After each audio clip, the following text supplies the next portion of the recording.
It was past midnight when the call came through to his Manhattan penthouse. Not a normal hour, not a normal call. Marcus jolted awake with that gut-wrenching instinct only a parent knows. The screen showed the house line from Chicago. He answered immediately. "Emma, Lily," he called out as he sat up. No greeting came back, no explanation, just a small voice, trembling, distant. "Daddy, she's stealing from you." Then silence. He called back. Once, twice, 3 times. Nothing. His reflection in the mirror showed a man of 37, face pale, eyes hollow, the faint scar on his jaw catching the dim light. He didn't need to understand the words fully. That voice wasn't a game, it was fear. As he pulled on his shirt, an uncomfortable memory surfaced. Dante, his right hand, sitting across from him days ago. "Marcus, something's off about Serena. Grace says the girls change when you're not home." He'd dismissed it. Paranoia, old loyalty. Now those words felt like a warning he should never have ignored. He didn't alert security. He moved like a ghost through the penthouse and summoned his helicopter. Chicago before dawn. The city lights blurred beneath him as he tried the house again. Voicemail. His mind kept circling the same question. What had his daughter seen? He tried convincing himself it was a misunderstanding, a bad dream. But Emma didn't talk like that. Lily didn't call at midnight without reason. Something was happening inside his house. Something that shouldn't be. He remembered that last morning. The girls eating in silence. Serena smiling too perfectly. Lily looking away when he came near. Emma hugging him tighter than usual. He'd felt it then, that strange pull in his chest. He'd ignored it. Now, 30,000 feet above the ground, Marcus felt something he hadn't felt even when Catherine died in his arms 2 years ago. Guilt. For not being there. For choosing the Empire over his own blood. Again, the Chicago skyline rose in the distance. His jaw tightened. His eyes went cold. He didn't know what he'd find behind that door. But one thing was certain. After that call, nothing would ever be the same. Hey everyone, welcome to our story. If you're enjoying it, hit like, share with a friend, and subscribe so you don't miss what's next. Because what Marcus is about to discover will shatter everything he thought he knew about the woman he trusted most. But to understand how this shadow entered his home, we must go back to where the ice in Marcus's heart first formed. Marcus Blackwood was not always the man with eyes cold as steel and a heart sealed shut. 2 years ago, he still knew how to smile. Still knew how to hold his children without fearing he might break them. 2 years ago, he still had Catherine. That fateful night began like any other. Marcus and Catherine left the restaurant after their wedding anniversary dinner, walking hand in hand along a Chicago sidewalk. He remembers her laughter, the familiar scent of her perfume, the way she leaned her head against his shoulder while talking about Emma and Lily waiting at home. Then the gunshots rang out. 1 shot, 2 shots, 3 shots. Catherine collapsed into his arms, blood soaking through her white silk dress, seeping into his Armani jacket, spreading onto the cold pavement beneath them. He did not scream. He did not cry. He only held her and watched the light fade from her eyes like a candle burning down to its final wick. She whispered his name once. Then there was nothing. Marcus does not remember how long he sat there. He only remembers that when Dante arrived, he stood up, lifted his wife's body into the car, and spoke a single sentence. Find the one who did this. 2 weeks later, the man who ordered the hit died in a car accident. The vehicle lost control on a bridge, plunged into the Chicago River, and no body was ever recovered. No one asked questions. No one dared. Marcus Blackwood was not a man who forgave, and the Chicago underworld understood that well. But the enemy's death did not bring Catherine back. It only left behind a void Marcus did not know how to fill. He returned home to 2 3-year-old daughters who could not understand why their mother was not coming back. Emma asked every day. Lily simply stood by the window and waited. Marcus looked at them and saw Catherine in every feature, in every glance, in every laugh. The pain was too much. He could not bear it. So he did the only thing he knew how to do. He built walls. He pushed everyone away, even his own daughters. He left the house earlier, came home later, traveled more for work. He let Grace Sullivan, the elderly housekeeper who had been with the family since before he married Catherine, take care of Emma and Lily. He loved them. But every time he looked at them, he saw her. And every time he saw her, he was reminded that he had failed to protect the person he loved most. 4 months ago, a trusted lawyer introduced Serena Cross, a perfect file, experience caring for children in elite households. references from names Marcus knew and respected. She arrived with a gentle smile, a soft voice, and an ability to make the household run smoothly like a perfectly oiled machine. Marcus hired her not because Emma and Lily needed another caretaker. Grace was still there. The children were still cared for. He hired Serena because he needed someone to stand between him and them. A buffer, another wall, a reason to keep his distance without feeling guilty. He believed distance was protection. He believed that if he was not close, they would not become targets the way Catherine had. He believed love was a weakness, and weakness in his world meant death. He was wrong. He was completely wrong. And now, as the helicopter descends toward the landing pad in Chicago, as the city lights flicker below like lost stars, Marcus Blackwood realizes that while he was busy building walls to protect his children, he had allowed a predator to walk straight through the front door. 2 weeks before that fateful call, a woman stood before the iron gates of the Blackwood estate, positioning herself at an angle where the cameras couldn't clearly capture her face. One shoulder slightly turned, her gaze lowered just enough to appear humble while still observing everything around her. A habit learned by someone who had lived too long in the shadows and mastered the art of making herself invisible in order to survive. Her name was Wren Palmer, 27 years old, and she wasn't here looking for a job. She was here looking for answers. The interview took place in a secondary sitting room, where Serena Cross sat across from her with a folder in hand and a measured smile on her lips, and Wren recognized that look immediately, the look reserved for merchandise rather than human beings, the look used to calculate value before deciding what something was worth. Wren knew that look because she had been seen that way before, 9 years earlier in a windowless room by people who had decided her fate and her sister's fate, with numbers and nods. She answered every question in an even voice, revealing no regional accent and offering nothing that could be traced. And when Serena asked about her experience, she recited exactly what the forged file contained. When Serena asked why she wanted to work here, she said she needed stability, which was true, just not the whole truth. Wren was hired that same day, assigned to cleaning duties on the lower floor, given a wage she could live on, and lodging in the staff quarters behind the estate, and she accepted without hesitation because this was the opportunity she had waited 6 months for, ever since a small lead had brought her to Chicago, to the upper class, to names ordinary people never heard spoken aloud. Her sister Ivy had been missing for 9 years. The police had given up long ago, but Wren hadn't and couldn't. On her first day in the estate, Wren observed everything: exits and entrances, camera placements, everyone's schedules, memorizing who went where at what time, who spoke to whom and who avoided whose gaze. Survival skills learned during years in the foster care system, in homes where violence was the only language, during nights spent guarding the door to protect Ivy from the hands of those called responsible adults. She tugged her sleeve down to cover the old scar on her wrist, an unconscious habit whenever someone stared too long.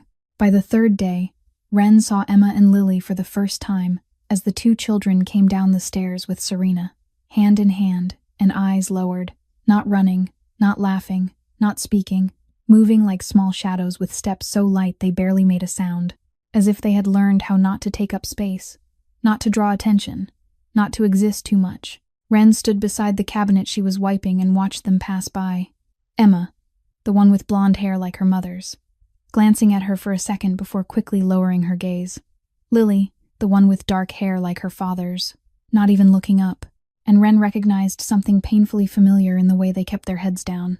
It was the posture of children who had learned to be afraid, the way Ivy used to walk beside her during their darkest days when neither of them knew if they'd still be alive tomorrow. Wren came to this estate to find information about a trafficking network and clues about her sister. She didn't come to care about anyone else, and she didn't come to save anyone, because she had learned not to attach, not to hope, and not to let her heart soften in a world that waited to crush the weak. But when Emma looked at her with wary blue eyes, and when Lily walked as if she wished to dissolve into the air, Wren felt something twist sharply in her chest. She remembered Ivy. She remembered herself, and she knew she couldn't turn away. Not this time. 3 days after Wren began working, she was assigned to clean the study, a room at the end of the first-floor corridor with a heavy oak door, shelves rising to the ceiling, and the faint scent of leather and sandalwood lingering in the air. Wren worked in silence, wiping each book and arranging stacks of documents without opening a single one despite the itch in her fingers urging her to do so, because she knew there was a camera in the room and she always knew. She was bent down cleaning the leg of the walnut desk when the sensation struck her. the feeling of being watched, not by a camera, but by a flesh and blood human standing directly behind her. She didn't turn around immediately. Ordinary people would have startled, jumped to their feet, stammered an apology. But Wren wasn't ordinary. She had lived too long among predators to know that panic marked prey. She rose slowly, turned, and faced Marcus Blackwood for the first time. He stood in the doorway, shoulder resting against the frame, arms crossed over his chest. He said nothing, only watched her with eyes gray and cold as steel. The eyes of a man accustomed to reading others while allowing no one to read him. The faint scar along his left jaw stood out under the warm light. Wren stood still. She didn't lower her head. She didn't step back. She didn't apologize for being there even though this was the task she'd been given. She simply stood with the cleaning cloth in her hand and waited. The silence stretched, thick and heavy like black honey between them. Finally Marcus spoke, his voice low and stripped of any emotion she could identify. "Who are you?" It wasn't a question. It was a demand. "Wren Palmer, I work here. I know you work here." Marcus stepped into the room and the door closed behind him. "My question is, who are you?" Wren didn't break eye contact. "I'm the cleaner." Just like the file says.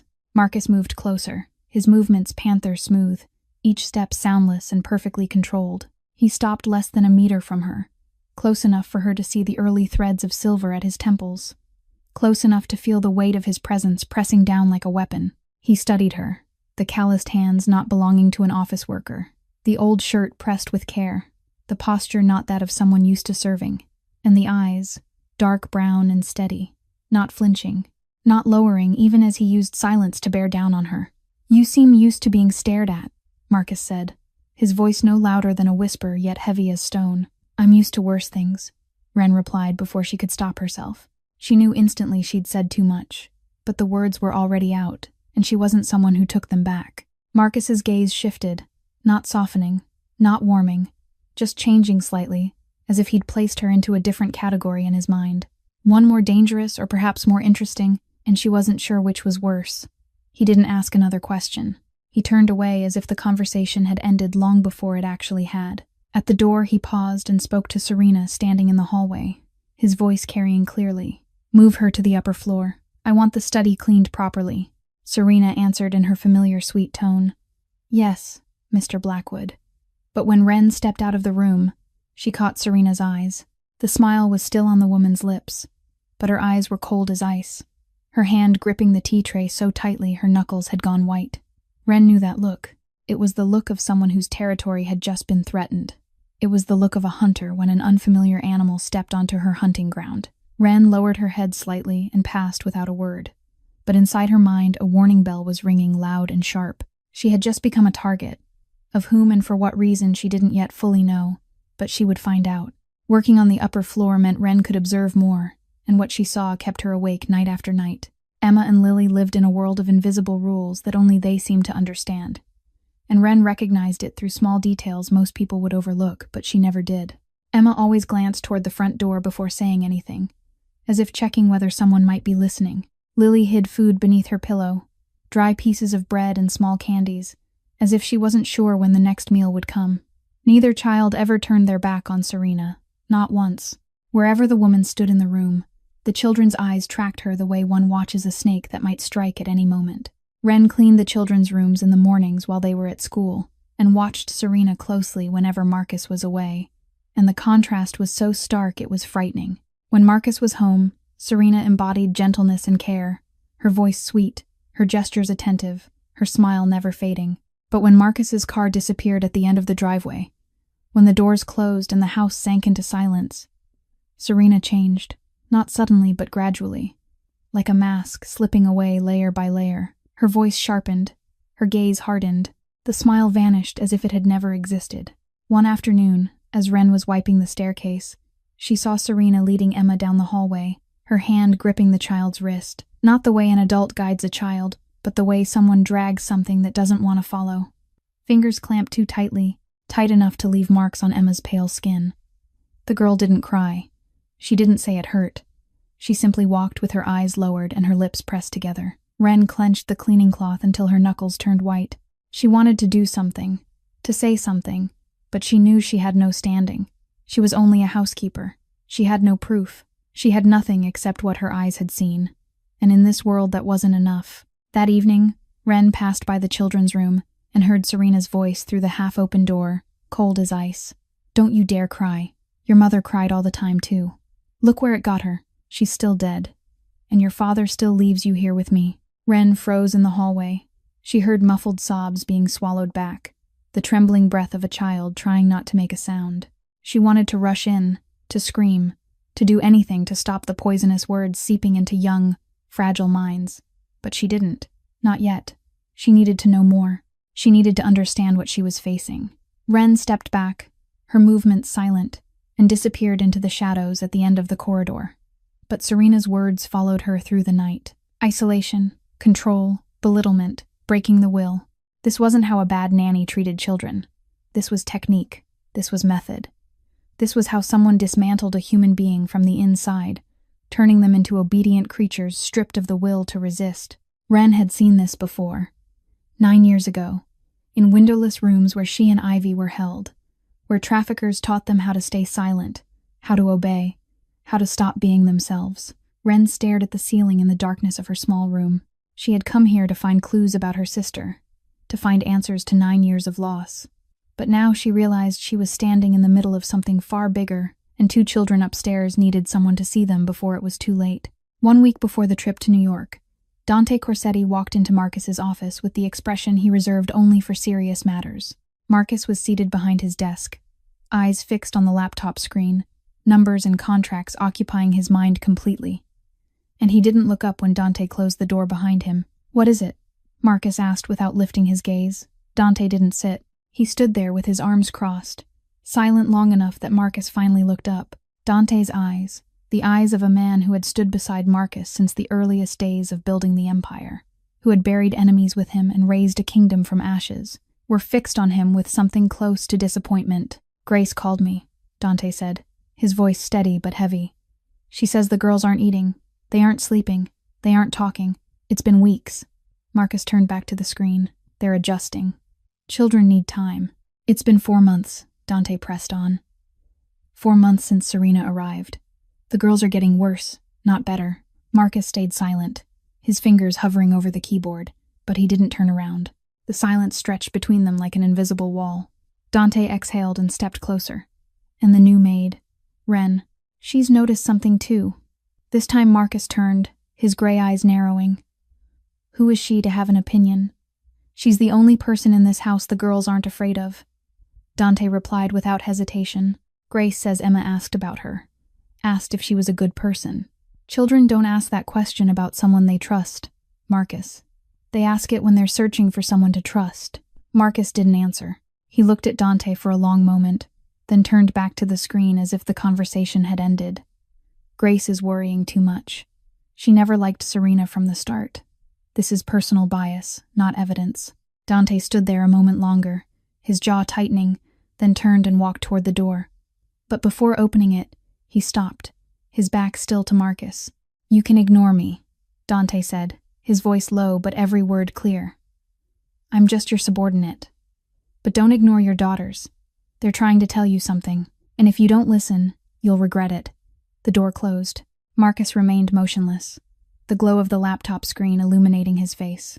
He didn't admit to himself that Dante's words had struck something deep inside him. He didn't admit that every time Emma lowered her head when he came close, every time Lily quietly pulled her hand away from his, it felt as though someone was tightening a fist around his heart. He didn't admit it, because admitting it meant acting, and acting meant facing what he had spent 2 years running from.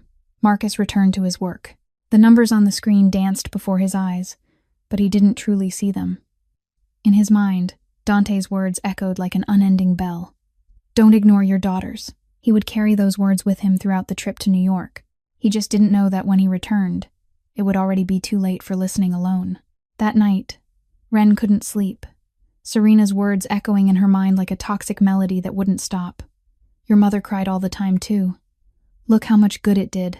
And she turned over on the narrow bed in the servants' quarters, staring up at the ceiling in the dark until she finally gave up. She needed water. She needed air. She needed to escape the 4 walls closing in on her. The estate was silent as a tomb when Wren slipped downstairs, her bare feet making no sound on the cold wooden floor. because she was used to moving in darkness, used to making herself invisible, a survival skill that had become an unbreakable habit. She had just stepped past the kitchen doorway when she froze. The adjacent living room wasn't completely dark as she'd assumed. A small lamp on the table by the window was lit, and within that faint circle of light, Marcus Blackwood was sitting alone. He didn't see her, or so she thought. He sat in a leather armchair with a glass of whiskey in his hand, his gaze fixed on the window where city lights flickered in the distance, his silhouette reflected in the glass like a lonely statue.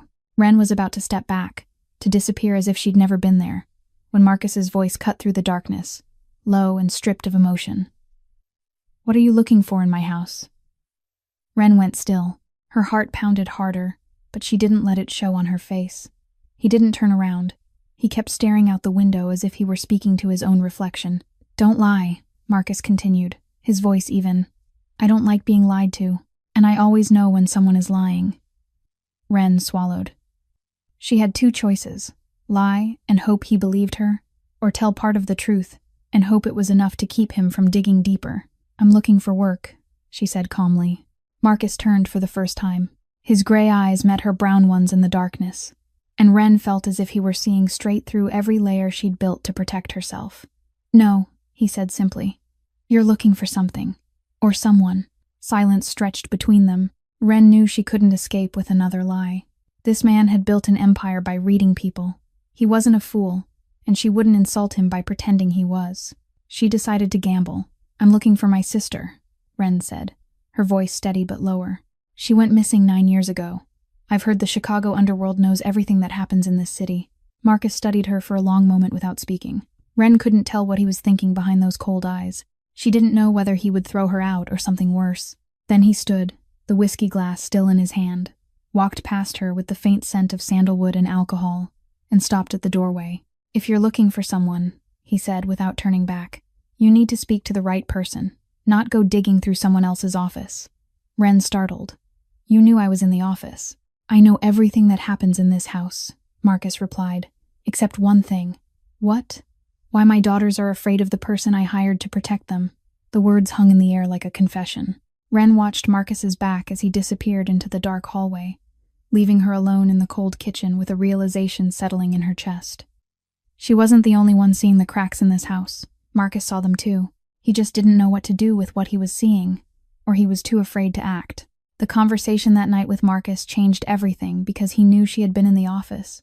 He knew she was searching for something, yet he didn't throw her out, and he even admitted that he too was beginning to doubt Serena, which meant Wren was no longer completely alone, and also meant she needed to move faster. 2 days later, while Serena took the children to their routine dental appointment and Marcus was still at his office in the city, Wren decided to take the risk. She knew the camera placements in the house. She knew which blind spots were safe, and she had spent 2 weeks watching and memorizing, and now it was time to use what she knew. Marcus's office was still locked, but it wasn't where she needed to look. This time she went for Serena's room, located at the end of the second-floor hallway near the children's rooms, the perfect position to monitor them at all times. Wren opened the door with a master key she'd hidden since her first week. Inside, the room was unnaturally tidy. No family photos, no personal keepsakes, no trace of a life before this place. Only clothes in the closet, cosmetics on the vanity, and a suitcase tucked beneath the bed. Wren pulled the suitcase out and opened it with a hairpin, and inside were the things Serena never wanted anyone to see, a thick folder that made Wren's blood run cold as she flipped through it. Serena Cross's file was too perfect, too clean, without a single stain, gap, or questionable detail, and that was exactly the problem because no one had a background this pristine unless it was built so no one would ask questions. What stole Wren's breath were the photographs beneath it. Images of different families, middle-aged men, widowed or single, with young children beside them, each photo marked with notes listing names, addresses, estimated income, number of children, and ages. Some names crossed out with a single word written beside them in red ink, completed. On the final page, Wren saw a familiar photograph, Marcus Blackwood standing in front of this very estate with Emma and Lily at his sides, and next to it a handwritten note. High-value target. Twin girls, 5 years old, widowed father, wealthy, frequently absent, status in progress. Wren felt nauseous because she knew exactly what she was looking at. This wasn't the file of a nanny. It was the file of a predator. a target list belonging to a trafficking ring, and she knew precisely where she was. At that moment, the door opened behind her. Ren turned to see Serena standing in the doorway, the smile gone from her face, replaced by eyes cold as ice, sharp as knives, and no longer hiding anything at all. "What are you looking for in my room?" Serena asked, her voice even but threaded with unmistakable threat. Ren rose slowly, without rushing and without panic, because she'd faced far more dangerous people than Serena and survived worse situations than this. "I'm cleaning," Ren replied calmly. Serena stepped inside and closed the door behind her, the click of the lock sounding like a declaration. "You know, I've met many people like you," Serena said as she moved closer step by step. "People who think they're smart, people who think they can dig without being noticed, and they usually end up in places no one ever finds." Ren didn't retreat. She stood her ground, brown eyes fixed on Serena's gray-blue stare. "I've met many people like you too," Ren replied slowly, "and they usually end up behind bars, or worse." The silence between them stretched tight as a drawn wire, ready to snap. Serena tilted her head, studying Ren with something like curiosity, then smiled, though the smile never reached her eyes. "Be careful, Ren," Serena said, her voice sweet like honey laced with poison. "You don't know who you're playing with, and people who don't know the rules are usually the first to lose." She stepped aside and opened the door, a wordless invitation for Ren to leave. Ren crossed the threshold without looking back, but she knew Serena wasn't an ordinary employee. She was a hunter, and Emma and Lily were prey she had already marked. Ren also knew something else now. Serena knew she was a threat, and in the world of predators, threats had to be eliminated. The race against time had begun. On the morning Marcus left for New York, the Blackwood estate sank into an unusually heavy silence as early sunlight streamed through the dining room windows, illuminating a perfectly set breakfast table that no one truly wanted to eat from. Emma sat in front of her plate of pancakes, her small hands resting in her lap, her eyes lowered, not touching the food even though it had once been her favorite. Beside her, Lily was even quieter, sitting motionless like a small statue, her gaze fixed on the tabletop, never lifting her eyes even once. From time to time, the sisters glanced at each other, exchanging a wordless language only they understood, before lowering their heads again. Serena moved around the table with her familiar grace, pouring coffee for Marcus, straightening napkins, smiling at precisely the right moments. The smile perfect, the gestures perfect, everything so flawless it bordered on artificial if anyone cared to look closely.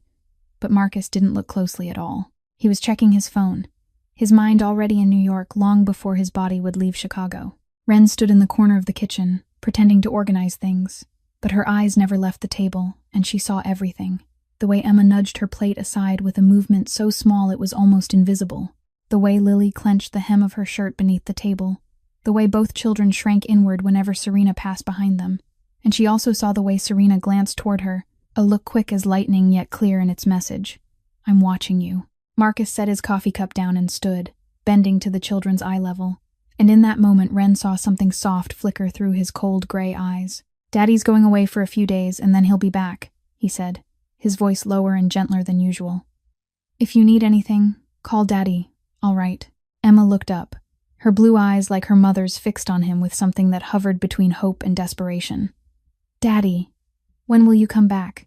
"In a few days," Marcus answered. Emma didn't blink. "Do you promise?" Marcus hesitated for a second long enough for Ren to notice, and long enough for Emma to notice. Then he nodded. "I promise."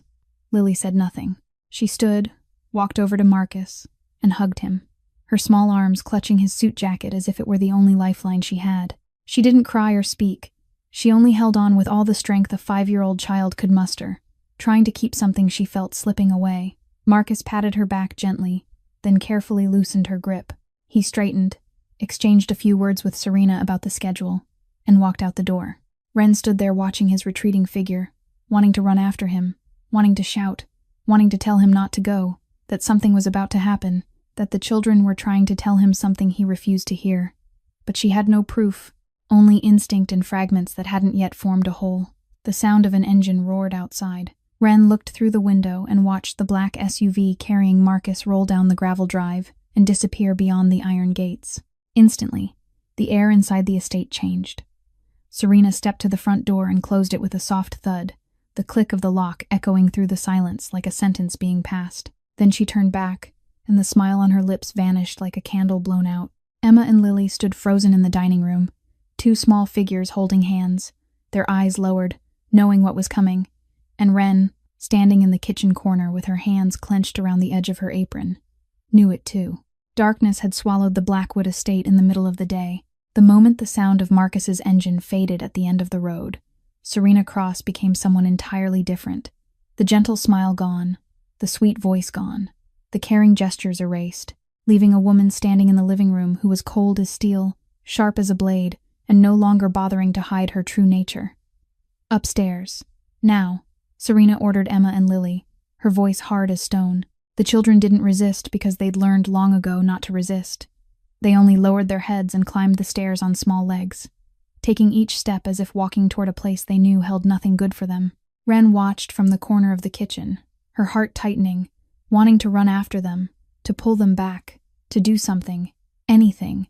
But Serena turned toward her before she could move. "And you," Serena said, gray-blue eyes fixing on Wren as if she were an irritating insect. "You've got work downstairs. Don't go upstairs. Don't go into the children's room. Don't interfere in my business. Understood?" Wren clenched the edge of her apron, every instinct screaming at her to confront, to act, to stop this now. But her mind knew she didn't yet have what she needed. No solid evidence, no support, no plan, and if she acted now and failed, Serena would remove her, and the children would have no one left to see them. "Yes," Wren replied, her voice so steady it surprised even herself. "I understand."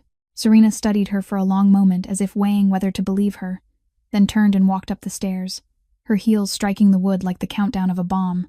The hours that followed were hell. Wren worked downstairs as ordered, her ears straining for every sound from above, the heavy footsteps of Serena, doors slamming, a sharp voice filtering through the ceiling, though she couldn't make out every word, and worst of all, the silence of children who'd learned not to cry, not to call out, not to make any sound that might make things worse. By noon, Wren couldn't take it anymore. She crept up the stairs, her steps silent, and stopped outside the children's room. The door was shut tight, no sound from within. She placed her hand on the knob and it didn't move, locked from the outside. Serena had locked the children in. Rage flared in Wren's chest, hot and violent, because she knew what it felt like to be locked in a room. She knew the darkness, the loneliness, the terror of not knowing when the door would open or what it would bring, because she and Ivy had been in rooms like that 9 years ago. That night, when Serena finally went to bed, Wren slipped upstairs again and used her master key to open the children's door. Her heart pounding, the room was pitch dark. No nightlight, no glow from the window because the curtains were drawn tight. In the thick darkness, Wren saw two small shapes curled together in the corner of the bed, hands clasped, eyes wide and staring into nothing. Emma and Lily weren't crying. They'd passed that stage long ago. They just sat there motionless like two small animals that had accepted their fate inside a cage. Wren knelt beside the bed and kept her voice gentle. "Are you hungry?" Emma shook her head, but her eyes said otherwise. Lily didn't react at all, only tightened her grip on her sister's hand. Wren pulled a piece of bread and some cheese from her pocket, food she'd hidden from dinner, and placed it in Emma's hands. The girl looked down at the food, then up at Wren with eyes filled with fear and hope at once. "Are you a good person?" Emma asked, her voice so soft Wren had to lean closer to hear it. Wren didn't know how to answer. She didn't think she was a good person. She'd done things to survive that good people wouldn't do. She'd lied, deceived, used others. But looking into those blue eyes waiting for an answer, she could only say one thing. "I don't know if I'm a good person," she whispered, "but I won't let anyone hurt you. I promise."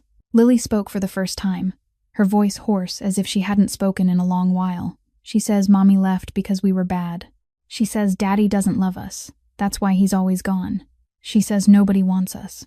It felt as if a knife had been driven into Wren's chest.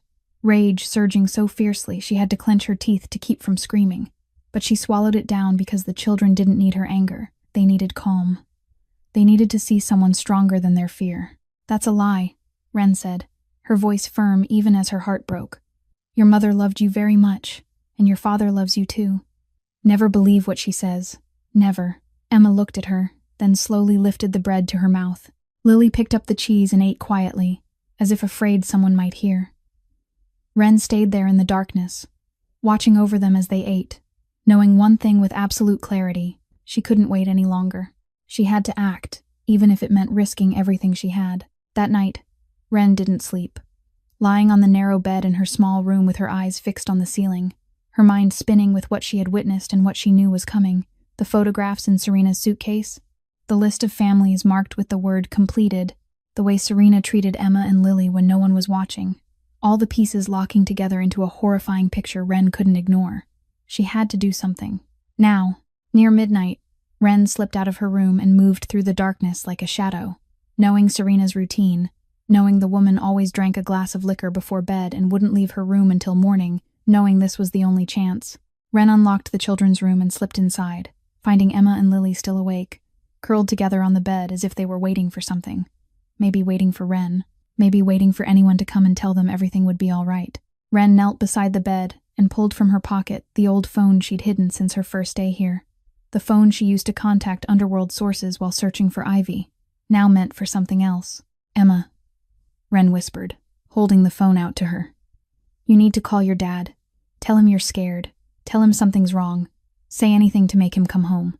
Emma stared at the phone as if it were something from another world, her blue eyes wide with fear tangled with hope. But she whispered that Serena said they weren't allowed to call, that if they told anyone something bad would happen. Wren took Emma's small hands and squeezed gently. "Don't listen to her," she said, her voice firm even as her heart hammered. "Your dad will believe you. Your dad loves you. You just need to call and tell the truth. Do you trust me?" Emma looked at Wren for a long moment, then glanced at Lily, and the sisters exchanged that silent look only they understood, and Lily gave a small nod. Emma turned back, took a deep breath, and picked up the phone as Wren dialed Marcus's number from the contacts she'd found in the personnel file. The phone rang once, twice, 3 times, then clicked, and Marcus's voice came through, worried despite his attempt at calm. "Emma, Lily." Emma clutched the phone, her whole body trembling, opening her mouth but no sound coming out, until Wren rested a hand on her shoulder and whispered that she could do it. Emma closed her eyes, finally finding the courage to speak the words that would ignite the storm. "Daddy, she's stealing from you." That was all. One short sentence without explanation or detail. But Wren knew it was everything Emma could give in that moment, the cry for help of a child silenced for too long. At that exact moment, the bedroom door flew open, and Serena stood in the doorway, hair loose, eyes blazing with undisguised fury, lunging forward to snatch the phone from Emma's hand and cut the call before Marcus could say another word. "What do you think you're doing?" Serena shrieked, turning on Wren, her voice sharp as breaking glass. "Who do you think you are to interfere in my business?" Wren stood and placed herself between Serena and the children, not stepping back, not shaking, meeting the predator's gaze with chilling calm. "I'm the one who won't let you touch these children," she said. Serena laughed, a sound cold as ice, calling Wren brave before turning and shouting for help.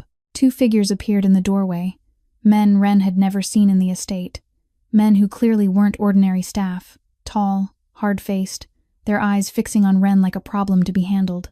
"Take her to the basement," Serena ordered. "I'll deal with her later."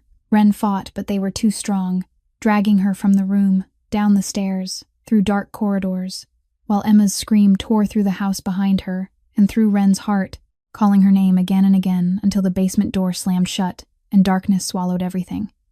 They tied her to an old chair without a word and left.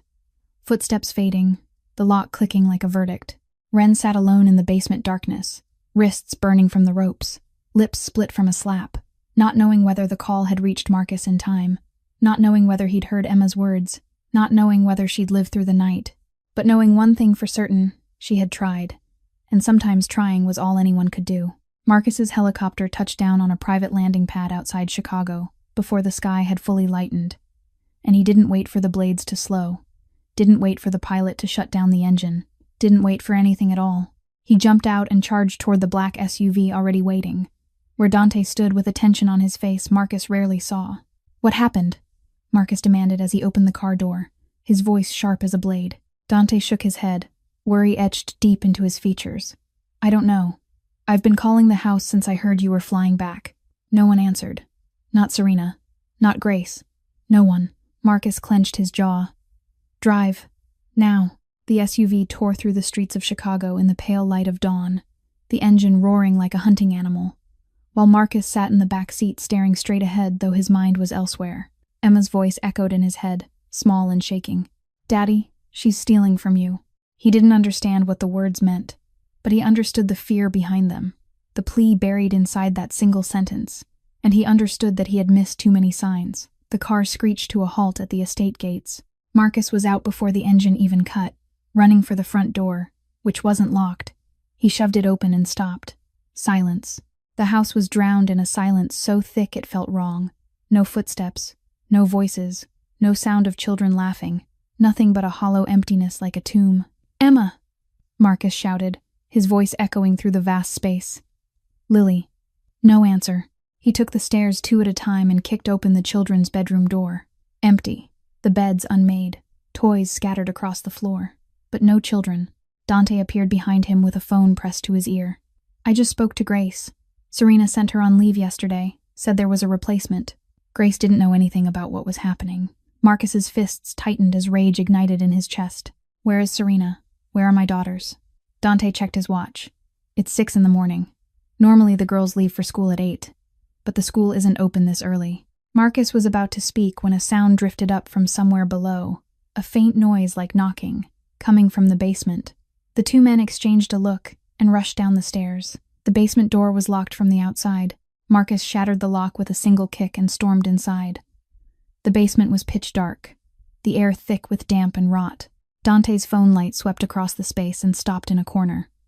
Ren was there, tied to an old chair, her face bruised, her lips split, but her eyes burning bright when she saw them. Marcus lunged forward, his hands shaking as he cut the ropes free, not knowing why they trembled, not knowing why his chest tightened at the sight of her injuries, only knowing he had to get her out and he had to find his daughters. "Where are the girls?" he demanded the moment the last rope fell away.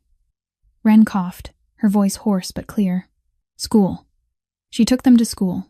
There was a pickup van, a trafficking ring. "What ring?" Marcus snapped, gripping Ren's shoulders, his gray eyes blazing. "What are you talking about?" Ren met his gaze without flinching, without fear, even after a night of hell. "Serena Cross is part of a trafficking ring that targets wealthy single-parent families with young children. She isn't a nanny, she's a predator, and Emma and Lily are her next targets. I saw the files. I saw the list. Other families too. Some marked completed." It felt as if a fist slammed into Marcus's chest, the world spinning for a brief second before everything snapped into terrifying clarity. He straightened and turned to Dante, his voice cold as ice and carrying a fury that could burn a city to ash. "Call Harrison. The FBI. Tell them there's an active child abduction at Northbrook Academy. And get my team ready." Dante nodded and started dialing immediately. Marcus turned back to Ren. She was on her feet now, unsteady but upright. "Can you walk?" he asked. Ren looked at him, her brown eyes lit with a fire he recognized, the fire of someone who had lost too much and refused to lose more, the fire of someone willing to burn the world to protect what they loved. "I didn't come here to stand by," Ren said, moving toward the stairs, and though her legs shook, she didn't stop. Marcus watched her for a moment, then followed. There was no time for fear, no time for regret, only time to act. The SUV roared out of the estate gates toward Northbrook Academy, and inside the vehicle Marcus clenched his fist against the door handle, his eyes cold as steel while a storm raged within. He had missed too many signs. He had ignored too many warnings. He had let a predator into his home and threaten his daughters under his own roof, but he wouldn't let her finish what she'd started. Even if he had to burn all of Chicago to the ground, he would bring his daughters home, or someone would pay in blood. Northbrook Academy, a private school tucked into a quiet neighborhood in the northern suburbs of Chicago, stood behind rows of century-old oak trees, its historic red brick buildings serving the children of the city's wealthiest families, a place where security cameras watched every corner and strict procedures governed every movement. Yet that morning all those protections were useless against a predator who had planned every step in advance. Serena Cross arrived at 7:45 in the morning, 15 minutes before official opening time, dressed in an elegant gray suit with her hair neatly pinned back and a flawless smile on her lips, carrying a stack of documents that looked impeccably official, complete with stamps and perfectly forged signatures. "I need to take Emma and Lily Blackwood immediately," she told the receptionist in a voice urgent yet composed. "There's a family emergency. Their father has authorized me." The receptionist, a middle-aged woman named Margaret, studied the papers with hesitation. "Our procedure requires direct confirmation from a parent before releasing a student early." "This is an emergency," Serena pressed, her tone sharpening slightly. "Mr. Blackwood is on his way to the hospital and can't make a call right now. Please understand. Margaret hesitated one more second, then picked up the phone to call the office. And a few minutes later, teacher Evelyn Marsh escorted Emma and Lily into the main lobby. The girls walked slowly, hands clenched together, eyes fixed on the floor, and Evelyn noticed immediately. In her 2 years of teaching, she'd seen many children reluctant to go home for all kinds of reasons, but she'd never seen fear this stark. Emma didn't run to Serena the way a child normally would when seeing someone familiar. Instead, she tightened her grip on her teacher's hand as if clinging to a final lifeline, while beside her Lily cried without sound, tears streaming down her cheeks but no noise escaping. Evelyn knelt to their level. "Are you okay?" she asked gently. "Emma doesn't want to go," Emma whispered, her voice trembling. "Emma wants to stay with you." Serena stepped forward, her smile stretched tight. "Don't be silly," she said sweetly, though her eyes were cold as ice. "We have to go now. Daddy's waiting." Evelyn stood, every teacher instinct and child protection instinct rising at once. "I need to confirm with Mr. Blackwood first," she said calmly but firmly. "It's required procedure. There's no time."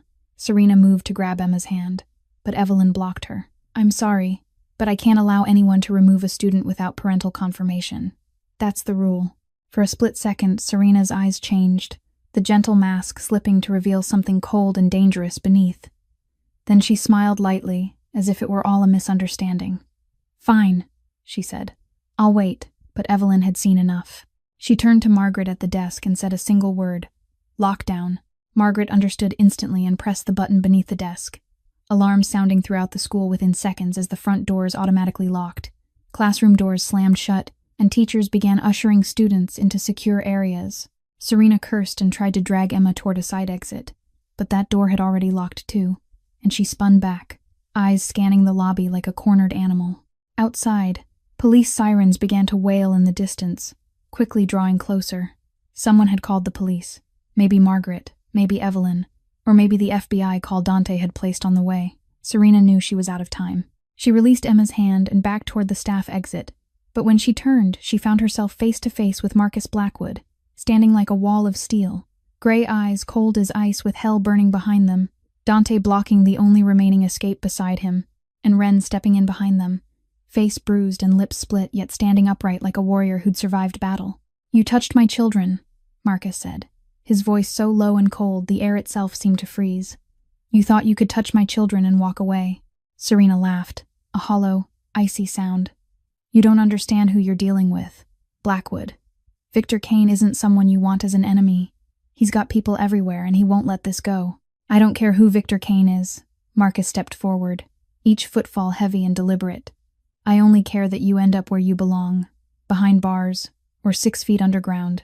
Your choice." The front doors burst open as police flooded in, weapons drawn, FBI agents leading the charge, and Detective Cole Harrison, who'd been tracking Victor Kane's network for years without enough proof, saw Serena Cross and knew instantly.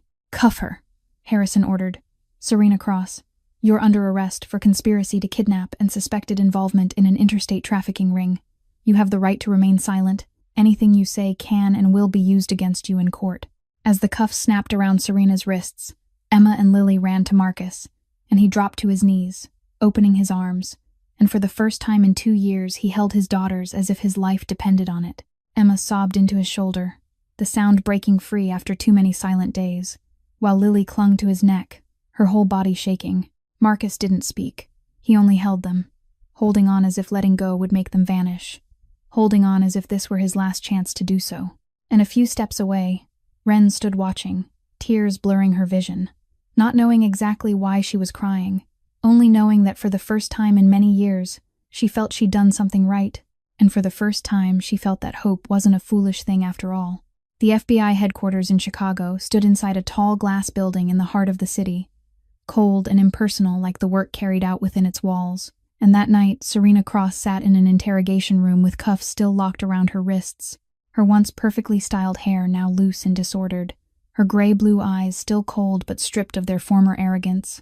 Behind the one-way glass, Marcus and Ren stood in silence watching, while Emma and Lily had already been taken home by Grace to the estate, where Dante's security team stood guard through the night, leaving Marcus free at last to focus on something else, making sure Serena Cross and everyone behind her paid the price. Detective Cole Harrison entered the room carrying a thick file, a middle-aged man with salt and pepper hair and the sharp eyes of someone who had spent his life hunting traffickers. And he sat across from Serena, set the folder on the table, and opened it slowly. "We have your file, Serena," Harrison said calmly, as if discussing the weather. "Or should I call you Sarah? Or Sandra? How many identities have you used over the past 12 years? Serena said nothing, only stared back with empty eyes, and Harrison continued. "We also have evidence from the Blackwood estate, target lists, photographs, notes. You weren't as careful as you thought, Serena, or you believed you'd never be caught." Silence hung heavy as Harrison leaned forward. "Do you know the penalty for interstate human trafficking? Federal capital punishment. That's if you don't cooperate. But if you give us Victor Kane and his network, we might consider a reduced sentence." For the first time, a crack appeared in Serena's composure as she glanced toward the one-way glass, as if sensing someone there. "If I talk," she said hoarsely, "I want protection. Victor doesn't forgive traitors." "You'll be protected," Harrison nodded. "Start talking." And Serena talked, revealing that Victor Kane's network had operated for more than 12 years across the Midwest, Chicago, Detroit, Milwaukee, Minneapolis, targeting wealthy families, especially widowed or single fathers with young children, with Serena acting as one of the recruiters who infiltrated target households under the guise of a nanny or housekeeper. "How many victims?" Harrison asked. Serena hesitated. "Hundreds, over the years. I don't know the exact number. I was just one link in the chain." Outside the room, Marcus clenched his fists, rage surging in his chest. Hundreds of children, hundreds of families destroyed, and he had almost become one of them. Inside, Harrison pressed on about Victor Kane's location, operating sites, accomplices. And Serena gave details piece by piece, her voice trembling more with each word as she realized she was burying Victor alive. Harrison stepped out to confer with colleagues, then turned to Marcus and Wren. "She's cooperating," he said. "But Victor Kane is a big target.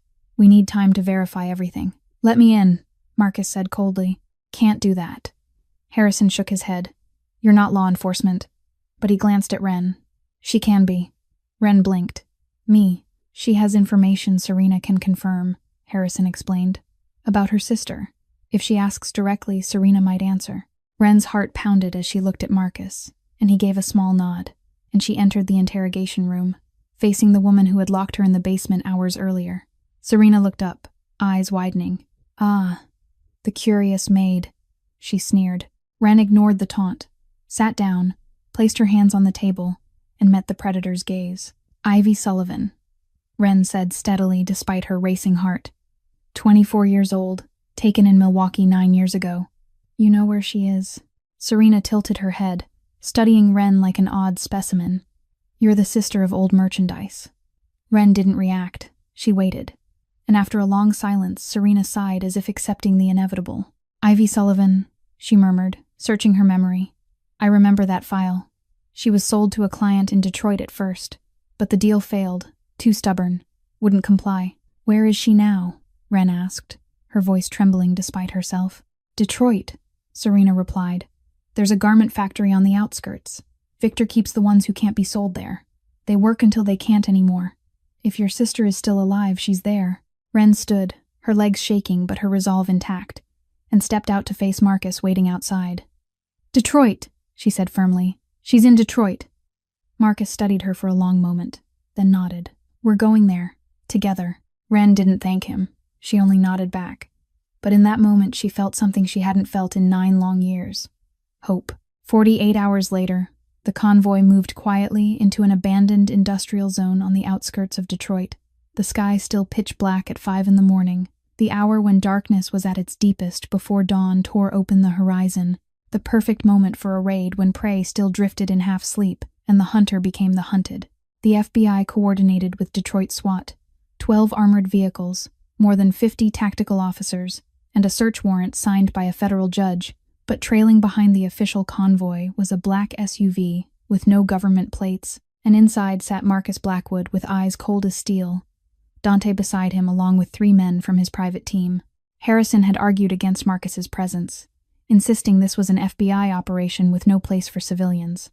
But Marcus wasn't a civilian. He was Marcus Blackwood, and in Chicago as well as Detroit, that name opened more doors than any badge.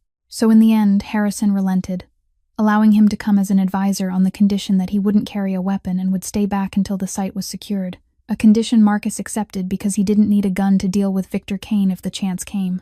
The garment factory occupied an old red brick building, once a thriving textile mill during Detroit's industrial peak before the city collapsed. Now nothing more than a hollow shell with boarded windows and razor wire fencing, a place that from the outside gave no hint that anyone lived within, exactly as Victor Kane intended. The signal went out at 5:15. SWAT breached from 4 directions simultaneously, explosives blowing doors apart, the blast rolling through the dawn like thunder announcing a storm, the FBI moving in right behind them, and in less than 3 minutes, the building was fully contained. Inside, chaos erupted, screams, running footsteps, scattered gunfire, as a few guards tried to resist, but they never stood a chance. SWAT neutralized and cuffed them in seconds. When the lower floor was declared secure, Marcus entered, ignoring the guards face down on the concrete and the agents searching every corner, focused on one thing alone: Victor Kane. The scene inside the factory tightened even Marcus's jaw. Rows of industrial sewing machines stretched across the floor, and seated at each one was a person. Mostly women and underage girls, gaunt, pale, eyes hollow from exhaustion and malnutrition, staring at the SWAT team with blank expressions like ghosts who'd forgotten how to live. 23 people, Harrison read aloud as agents began counting. My God, 23 lives stolen and trapped in this hell. Wren would want to know this, but she wasn't here. Marcus had insisted she stay in Chicago with Emma and Lily, unwilling to let her see what might have happened to her sister over the past 9 years. Harrison's radio crackled. We've got Kane, 2nd floor, East office. Marcus didn't wait for permission. He charged up the stairs past protesting agents and kicked the office door open. Victor Kane stood inside, documents burning in a metal trash bin, a man in his mid-40s with slicked-back salt and pepper hair and a black suit that made him look like a respectable businessman, except for his eyes, the eyes of a predator long accustomed to hunting without remorse. 2 SWAT officers cuffed him before Marcus could get close, and Victor looked at Marcus with open curiosity, as if meeting an interesting opponent across a chessboard. Blackwood, he said calmly, infuriatingly so. I've heard about you. You think you've won. Marcus didn't answer. He simply stared at the man who'd nearly taken his daughters, eyes frozen. Victor laughed, hollow and cold. This is just one link. Blackwood. Cut 1 and 10 grow back. You can't destroy something that's rooted this deep. Marcus still didn't respond. He hadn't come to argue with a trafficker. He'd come to watch him in cuffs, and that was enough. As Victor Kane was let out, Harrison approached Marcus, holding a sheet of paper. We found this in his files. About Ivy Sullivan. She's not here. She was transferred to another location. An apartment outside Detroit. This is the address. Marcus took the paper, staring at the address written in blue ink. 9 years Wren had searched for her sister, and the answer was less than 20 minutes away. He pulled out his phone and called Wren, and when she answered, he said only one thing. Come to Detroit. I found her. The apartment was on the 3rd floor of a decaying building on the outskirts of Detroit, the kind of cheap rental with dark hallways and the smell of dampness clinging to every wall. Local police had arrived ahead of them, securing the area and containing the scene, and when Marcus's car stopped outside, Wren jumped out before the wheels had fully stopped rolling. She had flown from Chicago to Detroit the moment Marcus called, without sleep, without food, with only one thought spinning relentlessly in her mind. Ivy, her sister, and after 9 years she was about to see her again. That hope came tangled with fear. Fear of what she would find. Fear of what 9 years had done to her sister. Fear that the Ivy she remembered, the 15-year-old girl with the bright smile and dream-filled eyes, no longer existed. Marcus followed a step behind, silent, steady, a solid shadow at her back, and he had been that way the entire flight, not questioning, not comforting, simply present, letting her know she wasn't alone, which was all Wren needed. They climbed the narrow stairs, past walls streaked with peeling paint, and stopped in front of apartment 37, where an officer nodded and opened the door. The apartment was suffocatingly small, a single room with a dilapidated kitchenette, a crooked twin bed, and a window sealed off with cardboard. No natural light, no fresh air, only darkness and the stench of despair. And in the corner of the room, a woman sat curled up on the floor. She was so thin, her shoulder bones pressed sharply against the torn fabric of her shirt, hair that had once been glossy black, now brittle and tangled. eyes that had once shone now hollow like bottomless pits. But Wren knew instantly. It was Ivy, her sister, after 9 years. "Ivy," Wren whispered, her voice catching in her throat as she stepped forward slowly, like approaching a wounded animal, afraid any sudden movement would send her sister spiraling into panic. "It's me. It's your sister. It's Wren." The woman on the floor looked up, eyes landing on Wren without recognition. No spark of memory, no flicker of joy, only confusion and emptiness. "I don't have a sister," Ivy said, her voice rough as if she hadn't spoken to anyone in years. "Go away. Leave me alone." It felt like a blade drove straight into Wren's chest, and she had prepared for many things, for seeing Ivy hurt, broken, scarred, but she hadn't prepared for not being recognized, for her sister looking at her like a stranger. "Ivy," Wren knelt down, forcing her voice to stay steady. "You do have a sister. I'm here. I've been looking for you for 9 years. 9 years. I never stopped." Ivy recoiled, pressing herself into the corner, as if trying to dissolve into the shadows. "Go away," she repeated, panic rising in her voice. "I don't want to go outside. It's dangerous out there. They'll take me again. It's safe here. No one touches me here. Go away." Wren understood, too well. Understood that Ivy had been caged for so long, broken so deeply, that the cage had become the only safety she knew, that freedom had become more terrifying than captivity, that she had forgotten she once had another life, a family, a sister who loved her. Wren didn't try to pull her up or argue. Instead, she sat down on the floor a few steps away and simply stayed. "It's okay," she said gently, like speaking to a frightened child. "I'm not going anywhere. I'm here with you. I'll sit right here until you're ready. No rush, no pressure.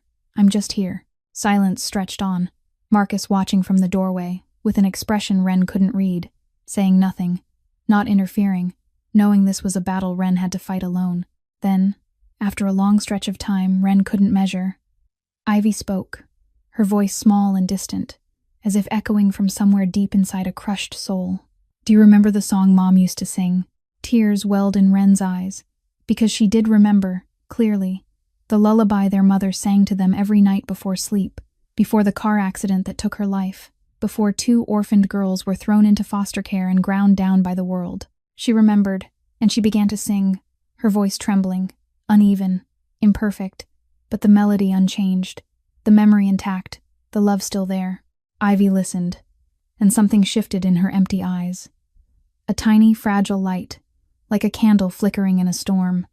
And then the tears came, one by one, streaming down her hollow cheeks onto the filthy floor of the apartment, the first time Ivy had cried in many years. "Wren," Ivy whispered, her voice like a child who'd finally found her way home after being lost in the dark for too long. "Sister." Wren said nothing. She simply opened her arms, and Ivy, after 9 years, finally stepped into them and let herself be held. Marcus waited outside the apartment for 3 hours. He didn't rush her, didn't knock to ask questions, didn't send anyone in to check. He simply stood there with his back against the peeling hallway wall, eyes lowered to his phone while his mind was somewhere else entirely. He thought about Catherine. He thought about Emma and Lily. He thought about what he had almost lost and what the woman inside that room had truly lost for 9 long years. He didn't know what Wren had said to her sister, didn't know how much they had cried or how long they had held each other. He only knew that when the door finally opened, Wren stepped out with red-rimmed eyes but a gaze brighter than anything he'd ever seen, and beside her stood Ivy Sullivan, thin and trembling, but standing, having walked out of the room, having stepped out of the cage. Marcus didn't speak. He simply gave a small nod and opened the car door for them. Ivy hesitated at the threshold, wild eyes scanning the interior like it might be another trap. Wren squeezed her sister's hand gently. "It's okay," she whispered. "I'm here. No one's going to hurt you anymore." Ivy looked at her sister, then at Marcus, then back at her sister, and after a moment she nodded and climbed into the car. The drive back to Chicago took nearly 5 hours. Marcus drove in silence, eyes fixed on the road stretching ahead, occasionally glancing at the rearview mirror where Wren and Ivy sat in the back. Ivy had fallen asleep against her sister's shoulder, her gaunt face still tense even in sleep. Wren stayed awake, one arm wrapped around her sister, the other gently smoothing her brittle hair the way their mother used to when they were children. "Thank you," Wren said softly, so quietly Marcus almost didn't hear her. He didn't look back. "Don't," Don't thank me. Ren was silent for a moment, then spoke again. I mean it. You helped me find her. You did things you didn't have to do. You don't owe me anything. Marcus tightened his grip on the steering wheel, his jaw hardening. I mean it too, he replied evenly. Don't thank me. You saved my daughters before I did anything. You risked your life for them while I was sitting in New York ignoring every sign. If anyone owes anyone here, it's me who owes you, not the other way around. Silence settled between them. Ren didn't know what to say. She wasn't used to someone standing on her side, wasn't used to help that didn't demand a price. Her life had taught her that everything came with a cost, that every kindness carried conditions. But Marcus Blackwood met her eyes in the mirror without asking for anything at all, and that left her unsure how to respond. After a long while, Marcus spoke again, his voice lighter, though he still didn't turn around. Where are you going to go now, you and your sister? Ren looked down at Ivy sleeping on her shoulder. She was 24 years old, yet in Ren's arms she felt as small as the 15-year-old girl she'd lost and found again after 9 years of hell. I don't know, Ren admitted quietly. I never thought past finding her. I only thought about the search, never about what came after. Marcus drove on in silence, passing a sign that marked their entry into Illinois, and when the lights of Chicago began to rise on the horizon, he finally spoke. You can stay, he said, not as an invitation and not as a command, just a statement of fact. Both of you, until you figure out what you want. The house is big enough. And the kids? He hesitated for a second before continuing. The kids ask about you. Ren looked up at the mirror, meeting Marcus's eyes for a brief moment before he turned back to the road. She didn't know if it was the right step. She only knew that for the first time in many years, someone was offering her a place to go. Not a job to complete, not a mission to finish, just a place to return to. Ren looked down at her sleeping sister, then out the window where Chicago was slowly emerging in the dawn light, and she nodded even though Marcus couldn't see her. Okay, she said, her voice soft but steady. We'll stay. Marcus didn't answer, but Ren saw his shoulders ease slightly. It wasn't an invitation, it was an acknowledgement, and sometimes acknowledgement was all a person needed to begin again. 3 months passed like a dream Ren hardly dared to believe was real. Spring had come to Chicago, bringing warm breezes and golden sunlight across the wide gardens of the Blackwood estate, and for the first time in many years, children's laughter filled a house that had once lived in silence. Emma and Lily played on the green lawn, chasing dandelion seeds drifting on the wind. They no longer moved like shadows. They ran, they shouted, they fell into the grass and laughed until they couldn't breathe. Sometimes they still startled at sudden noises.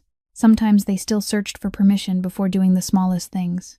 But those moments grew fewer, and the laughter grew louder. Grace Sullivan had returned to the estate as head housekeeper, but she wasn't alone anymore. Ren was there beside her, helping with the children, with the house, with all the quiet details a place needs to become a home. She wasn't a maid, and she wasn't a guest. No one defined what she was, and she didn't need them to. She was simply there, and that was enough. Ivy was undergoing treatment at a specialized rehabilitation center outside Chicago, the best care Marcus's money could buy. Progress was slow, painful, filled with setbacks and sleepless nights, but there was progress. Once a week, Ren visited her sister. Sometimes Ivy recognized her instantly, sometimes it took a few minutes, but every time, when Ivy finally smiled and said her name, Ren knew the 9-year search had been worth it. Sometimes Marcus drove her to the center. He never went inside. Not once. He simply waited in the car for hours, working on his laptop or making calls. Ren didn't know why he did it. She didn't ask, and he didn't explain. That was how they worked. No questions, no explanations. Just being there for each other in ways words couldn't hold. Marcus had changed too. Not completely and not suddenly. He was still the head of Chicago's underworld empire, still cold and ruthless to the outside world, still holding closed-door meetings with Dante that Ren knew better than to question. But at home, he was different. He came home for dinner with the children every night, without exception. He sat at the head of the table, listening to Emma talk about school, listening to Lily describe the picture she'd drawn that day. He wasn't good with children. His questions were sometimes awkward, his responses sometimes slow. But he tried, and for the girls, that effort was enough. Every night before bed, he read to Emma and Lily. Ren overheard it once while passing their room. Marcus's deep, steady voice reading about princesses and distant castles, sounding so unfamiliar that she stopped just to make sure she wasn't imagining it. It was the voice of a man learning how to be a father again after 2 years of freezing himself shut, the voice of someone trying to mend what had been broken. One weekend afternoon, sunlight streamed through the living room windows while Emma helped Ren fold laundry, and the girl suddenly looked up with curious blue eyes and asked if Ren was her dad's girlfriend. Ren nearly dropped the shirt in her hands, feeling heat rush to her face as she opened her mouth and found no words. Just then, Marcus walked into the room with a cup of coffee and stopped in the doorway, and Ren knew he'd heard the question.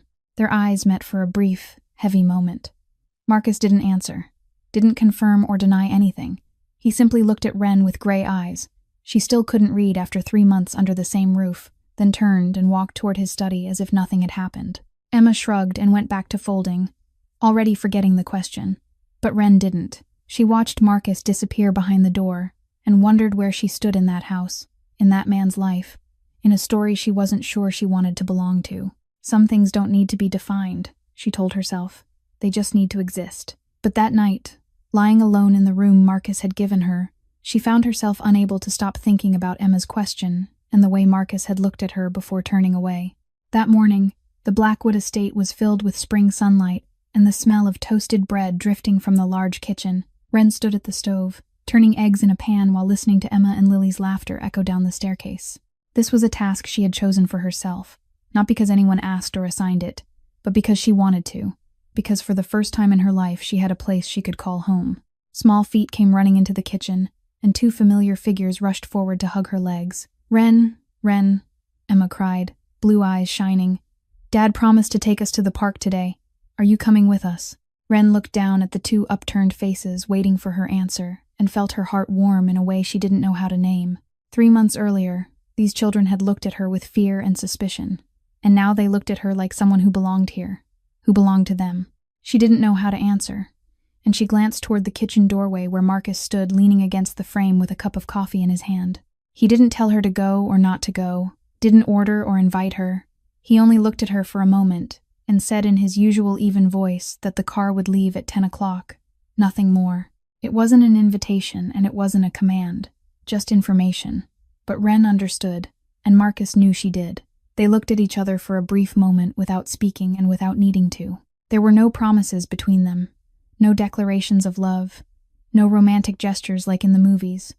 Only 2 people who had lost too much and hurt for too long and had somehow found each other in the dark. "I'll be ready," Ren said softly. Marcus nodded and turned away.